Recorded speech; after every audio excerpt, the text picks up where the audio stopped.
Let's cross to Cape Town in South Africa and get some reaction from our correspondent there, Nadine Theron, who joins us now. Nadine, as we were just seeing in that report, the Queen making what became a really key speech in her career on South African territory at the age of 21. That was the beginning, wasn't it, of a long and affectionate relationship between the Queen and your country.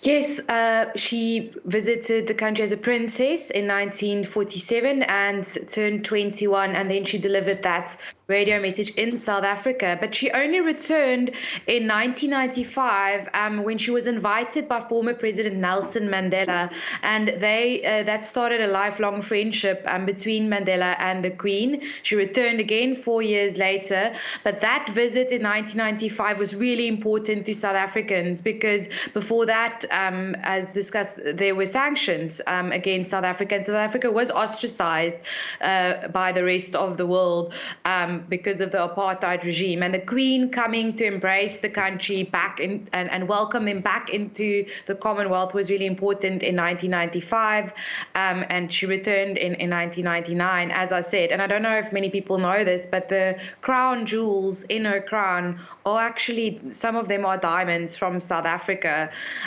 So she was actually literally wearing South Africa on her head.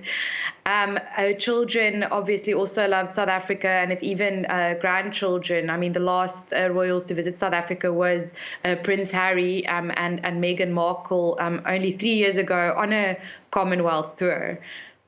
Yeah, indeed. And I was just remembering myself actually whilst listening to you, Nadine, that if I'm not mistaken, the Queen's very first trip abroad was in fact to South Africa. Is that something you're aware of, or perhaps it's something that I've misremembered?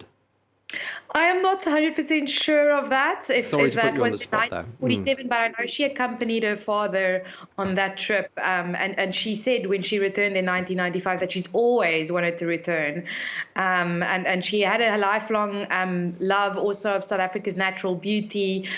Some of the forests along South Africa's garden route are actually part of the Queen's Canopy, which is a worldwide forestation conservation project that South Africa is part of. Okay, well, thank you so much for sharing that with us, Nadine Theron in Cape Town, South Africa. Thank you.